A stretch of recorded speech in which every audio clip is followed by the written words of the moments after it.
Everyone, welcome to study spring. और ये अपना 57th वीडियो होगा पॉलिटी 1000 एमसीक्यूज के लिए, जिसमें हम लोग पॉलिटी के आज फिर से 10 एमसीक्यूज को सॉल्व करेंगे जो आपका पार्लियामेंट से रिलेटेड होगा। और आज हम लोग इसमें विधेयक और सरकारी विधेयक, गैर सरकारी विधेयक के बारे में समझेंगे। काफी इंपॉर्टेंट है आपके लिए। बट बिफोर टू बिगिन, अगर आपने चैनल को सब्सक्राइब नहीं किया है तो चैनल को सब्सक्राइब कीजिए, वीडियोस को लाइक कीजिए, जितना हो सके शेयर कीजिए, और प्रीवियस वीडियोस को, मोस्ट एक्सपेक्टेड एमसीक्यू सीरीज को आप देख सकते हैं। उसका लिंक आपको डिस्क्रिप्शन में दिया है। तो चलते हैं अपने एमसीक्यूज की तरफ।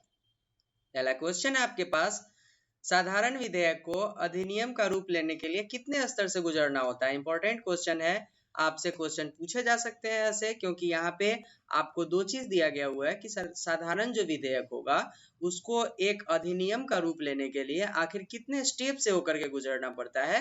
तो इसका राइट आंसर आपका हो जाएगा डी, 7 स्टेप से उसको होकर के गुजरना पड़ता है। और ये जो होता है वो आपका पहले प्रथम वाचन होता है, उसके बाद द्वितीय वाचन होता है, फिर दूसरे सदन को भेजा जाता है। ऐसे ऐसे करके 7th स्टेप होते हैं। लास्ट में इसके ऊपर प्रेसिडेंट का सिग्नेचर होता है और इस टाइप से करके आपके 7 स्टेप को पूरा किया जाता है, तब वो एक अधिनियम का रूप लेता है।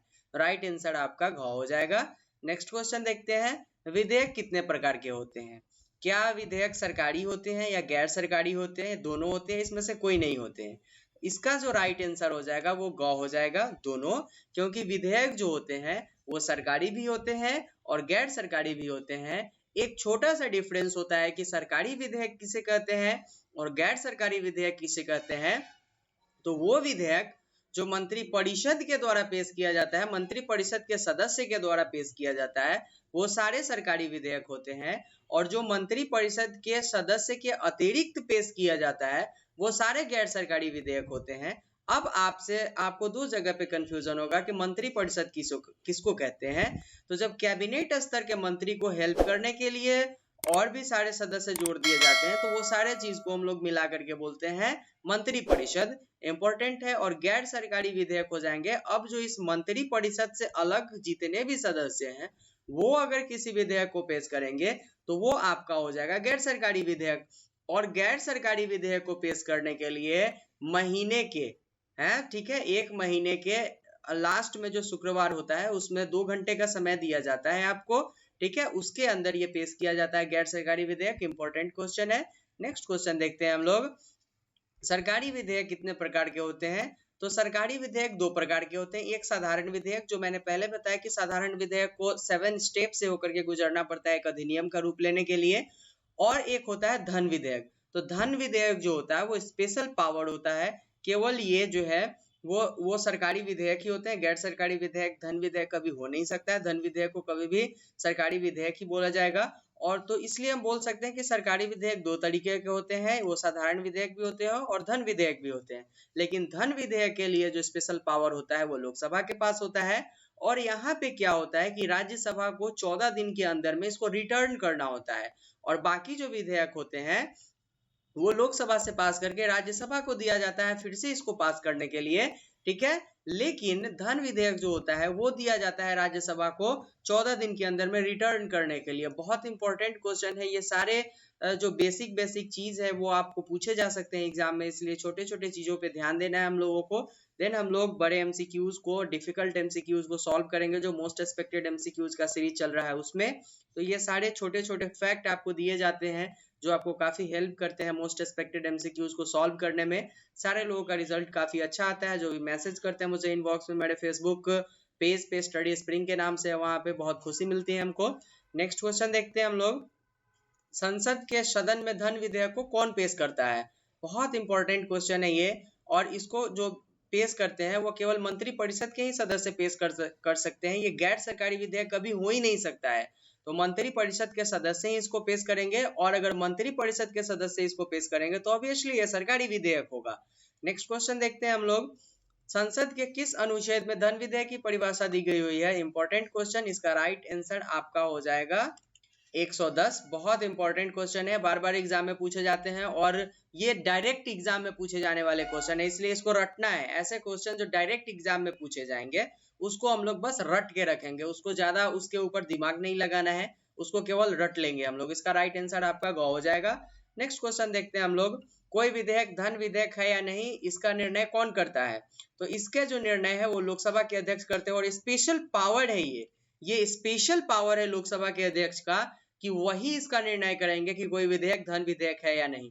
ये पेश जरूर किया जाता है मंत्रिपरिषद के थ्रू, इसमें कतई कोई शक नहीं है, और ये राष्ट्रपति के पुनर्अनुमति के बाद पेश किया जाता है, इसमें भी कोई दिक्कत नहीं है।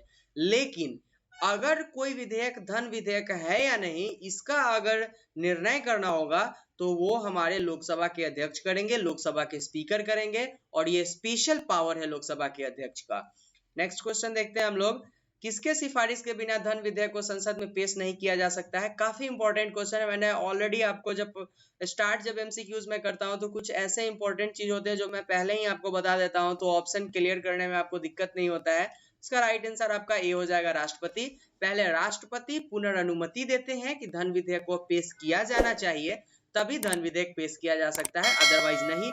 लेकिन यहाँ पे एक और चीज है कि राष्ट्रपति धन विधेयक को रिकंसिडरेशन के लिए नहीं भेज सकते हैं, ये इंपॉर्टेंट है। After 44th constitutional amendment president के पास पावर हो चुका है कि अब वो रिकंसिडरेशन के लिए विधेयक को भेज सकते हैं।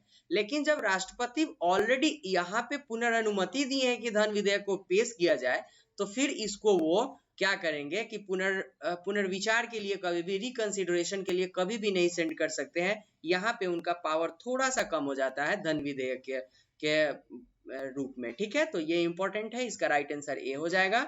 नेक्स्ट क्वेश्चन देखते हैं, किन विषय से संबंधित विधेयक धन विधेयक कहलाते हैं? भाई धन विधेयक की परिभाषा कोई होनी तो चाहिए। अब धन विधेयक है तो ठीक है, धन विधेयक तो ऐसे भी अगर हो सकता है कि हमारे जो स्पीकर हैं लोकसभा के, उनको कोई कंफ्यूजन हो और वो बोल दे कि ये धन विधेयक नहीं है, क्योंकि स्पेशल पावर तो उन्हीं के पास होता है। तो इसके लिए टर्म एंड कंडीशन क्या होना चाहिए कि अगर कोई कर लगाने का बात आएगा या कर को हटाने का बात आएगा, या इसको आप संचित कर लीजिएगा, थोड़ा सा मिस्टेक है, संचित निधि से विनियोजित करने वाले विधेयक जो भी होंगे वो सारे को हम लोग बोलेंगे कि ये धन विधेयक है। तो इसलिए इसका राइट आंसर आपका घ हो जाएगा। कर को जब लगाने की बात आएगी तो वो धन विधेयक है, कर को हटाने की बात आएगी फिर भी वो धन विधेयक है, या फिर आपके जो संचित निधि है, कंसोलिडेटेड फंड जो है, उससे अगर पैसे को निकालने की बात आएगी, वहां पर भी जो विधेयक आएगा वो धन विधेयक ही होगा। और यहाँ से ये फाइंड आउट कर लेते हैं हमारे लोकसभा के जो स्पीकर होते हैं कि ये धन विधेयक है कि नहीं। तो ये हो गया आपका। नेक्स्ट क्वेश्चन देखते हैं हम लोग, धन विधेयक को संसद के किस सदन में पेश किया जाता है? मैंने ऑलरेडी आपको बता दिया है कि धन विधेयक को केवल लोकसभा में पेश किया जाता है, और धन विधेयक जो होता है वो सरकारी विधेयक होता है, और सरकारी विधेयक जो मेंशन किया गया हुआ है वो आर्टिकल 107 में मेंशन किया गया हुआ है। और लोकसभा इसको पास करके राज्यसभा को भेजती है, और राज्यसभा 14 दिन के अंदर में इसको रिटर्न करती है। और सिंपली एक जो डिफरेंस है कि बाकी जो विधेयक होता है उसको राज्यसभा को भेजा जाता है पास करने के लिए, ठीक है। लेकिन आपका जो धन विधेयक है ये लोकसभा को भेजा जाता है 14 दिन के अंदर में रिटर्न करने के लिए। अगर राज्यसभा इसको रिटर्न नहीं करती है तो इसको जिस कंडीशन में लोकसभा से पास किया गया हुआ है उसको वैसे ही पास समझा जाएगा। इसका राइट आंसर आपका ए हो जाएगा। नेक्स्ट क्वेश्चन, लोकसभा द्वारा पारित धन विधेयक राज्यसभा को प्राप्त होने के कितने दिन के भीतर लोकसभा को वापस लौटाना होता है? राइट आंसर आपका ख। कोई प्रॉब्लम ही नहीं है, क्योंकि मैंने ऑलरेडी इसके ऊपर बहुत सारे बार 14 दिन वाले बात को बता दिया है। तो ये था फ्रेंड्स आज के वीडियो के लिए। हम लोग 570 क्वेश्चन, 570 क्वेश्चन को हम लोग कवर कर चुके हैं। कितना इंपॉर्टेंट है आपके लिए ये सेशन आप खुद समझ सकते हैं, क्योंकि यहाँ पे आप 10-10 क्वेश्चन रोज सॉल्व करते हैं। आप खाना खाते वक्त भी ऐसे क्वेश्चन को सॉल्व कर सकते हैं जो आपके प्रिपरेशन को बूस्टअप करेगा। तो अगर आपको ये चैनल अच्छा लगता है तो चैनल को सब्सक्राइब कीजिए, वीडियोस को हो सके जितना लाइक कीजिए, शेयर कीजिए, और आपके जो सेशन आते रहते हैं मोस्ट एक्सपेक्टेड एमसीक्यूज के, वो भी आपके आते रहेंगे। संडे को सुबह 5:30 में आते हैं। आपके एसेज रिपोर्ट राइटिंग के सेशन वो भी आते रहेंगे। बाकी इस चैनल से आपके प्रिपरेशन में जितना हेल्प हो सकेगा सीएपीएफ के आपको दिया जाएगा। तो मेरा उम्मीद है कि आप जरूर चैनल को सब्सक्राइब कीजिएगा, वीडियोस को जरूर देखिएगा, शेयर कीजिएगा। ये था आज के वीडियो के लिए। मिलते हैं नेक्स्ट वीडियो में। Thank you and good bye.